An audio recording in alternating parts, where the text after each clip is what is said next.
Hi everyone. We've got another video today where unfortunately I'm going to pick on one of my viewers. I'm making a little bit of a habit of this unfortunately, but I've got to stand by my morals when it comes to driving.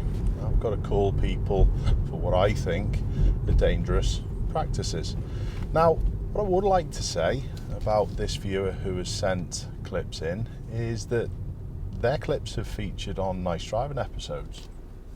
So they've got an idea of what is required and what is good on the road, but they've sent me that many clips that there's always going to be some that fall way below standard.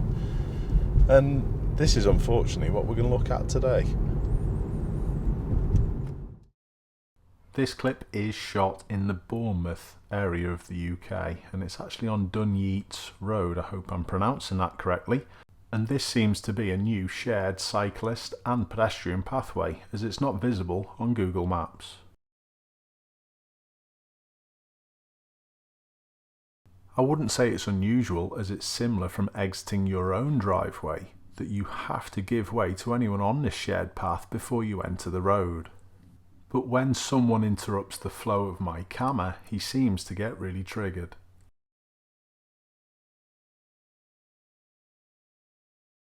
Once the silver car driver has seen you, surely you could have ridden round the front.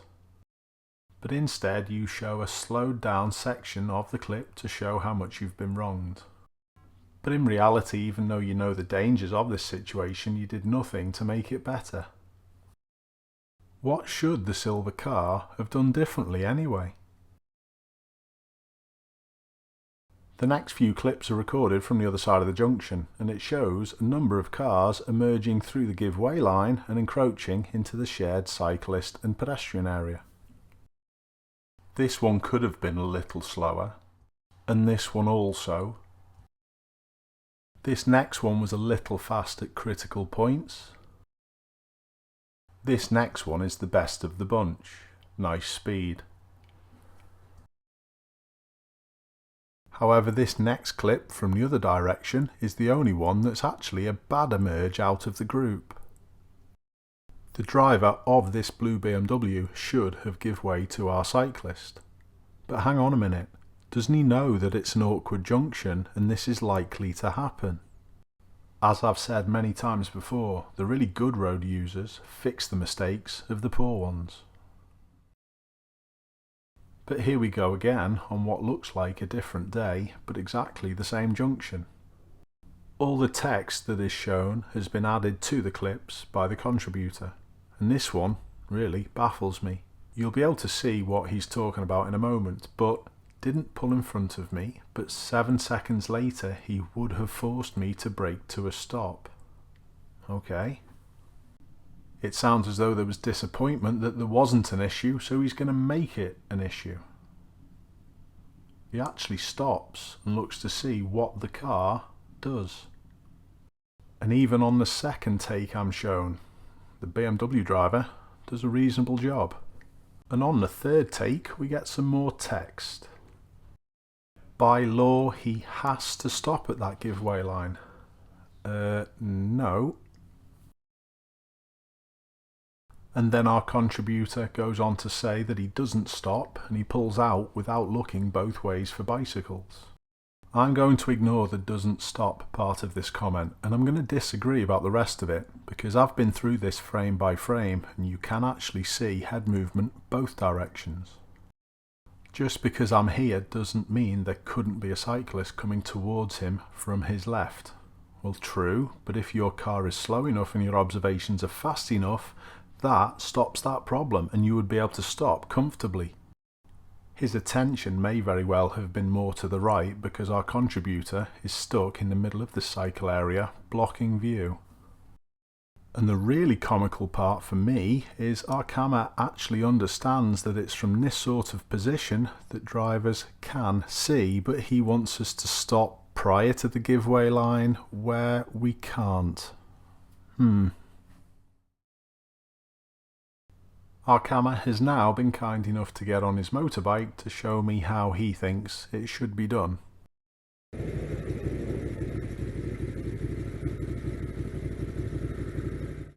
Well, that's not a good start. Arrive straight at the giveaway with no observations side to side. What if one of your pals on their road bike was turning into this road you're coming out from and they're going to cut the corner because maybe they're a little fast? You wouldn't have seen them.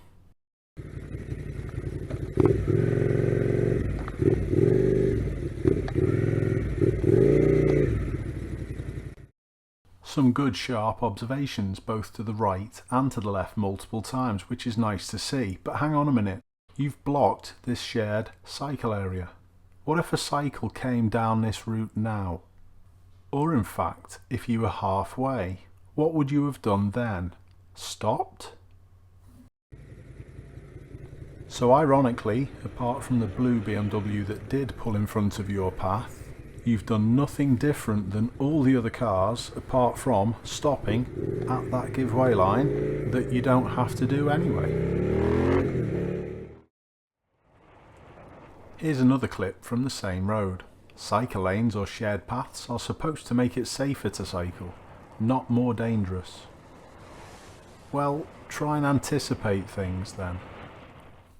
A bit further up the road, the car on the left comes past. Where do you think it's going? And when do you think it's going? Interestingly, the audio stops at this point. I wonder what's being said. But again, rather than fixing the mistakes of other poor drivers on the road, he continues to make it worse. Was this really working together to share our roads and pathways, or were you just trying to prove a point?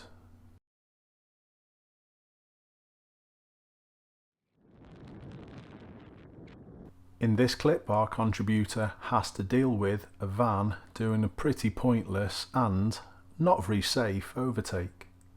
He's already a little miffed thinking people don't need to overtake him as he's doing 23 miles an hour and he's going up to 25 soon. We're on the approach to a roundabout and our cyclist is going ahead and it's the second exit. And it's the blue van that's behind us now that's the issue. There are two lanes on the approach and our camera doesn't just take the primary position in lane 1, but he goes right in the middle of the roundabout. The blue van behind at this point should have abandoned his overtake and just held back. But on seeing this, our camera should also hold back at this point. But instead, he wants to challenge.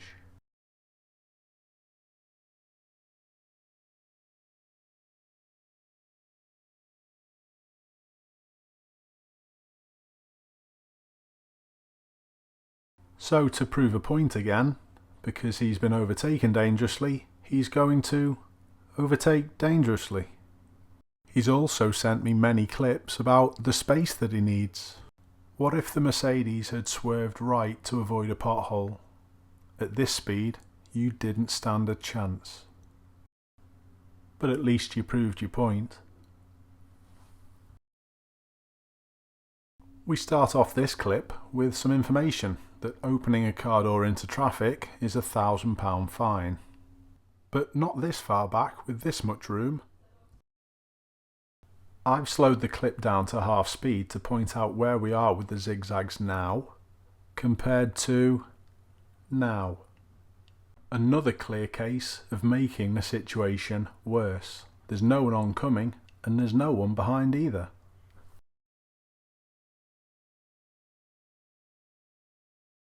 I wonder what was said to the fella getting out of his car to make him put his thumbs up like this.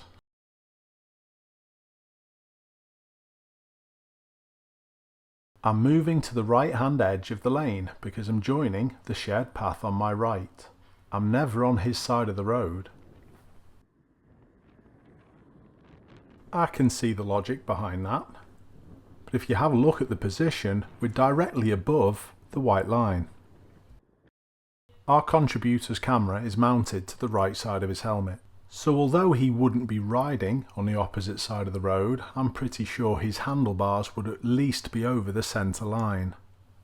If you now look at the width of the road with the roadworks on the right, there's obviously a smaller lane width on the oncoming lane. Our camera is way too far out to the right to be safe, but he gets triggered by the van beeping him.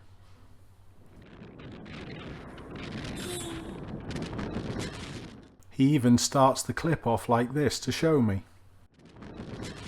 But it's this next bit which is the troubling part for me. Have a look at his shadow. There's been no signal to show anyone where he's going.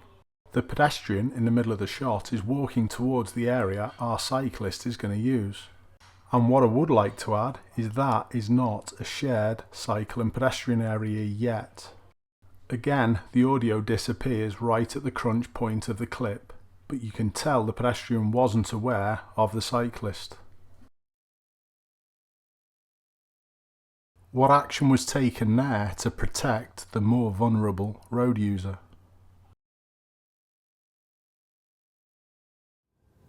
So I think I've probably lost a subscriber. I hope that I haven't, and not for the fact that I'm chasing subs or views. I'm not. I think everyone knows me well enough by now. I'll risk losing views and subscribers if I can get that message out and make the roads a little bit of a better place. I hope the contributor who sent in all these clips sees these clips for the right reason, the reason why I'm putting them out there. I'm not putting them out there to mock or shame. He's still totally anonymous. The only person, I don't even know his name, by the way. The email that he sends me these clips through isn't his name, so I've got no idea who this guy is, and it's right that it should be like that so he can remain anonymous. There's no naming and shaming. All the message I'm trying to get across is that if you see any aspects of riding like this or even driving like this, don't forget the big message with this video that I've stuck out is not just pointed at the cyclist, although he sent the clip in. There's a lot of poor driving in there. The blue van, why even try and overtake that cyclist when you see him take the position and ride at the speed that he's riding at? Why even do that? The cars emerging through that giveaway line were a little fast. People need to slow down more when they're doing these emerges. I see it all the time, even when the local test centre that I use, or I've been using it a lot lately, but the local test centre that I use, you come out through a set of gates and then you meet the road, and it's the same principles there, and people just ignore these pavements where people could be walking, and it's wrong. So it's not just aimed at the cyclist before all the cyclists get triggered and start calling me anti-cyclist. I'm not. I'm pro road safety, and this is what this video is about again. So thank you for listening to me rant there at the end. Try and change a little bit if you've got any aspects of that you can see in your own work. So take care everyone, hope to see you soon.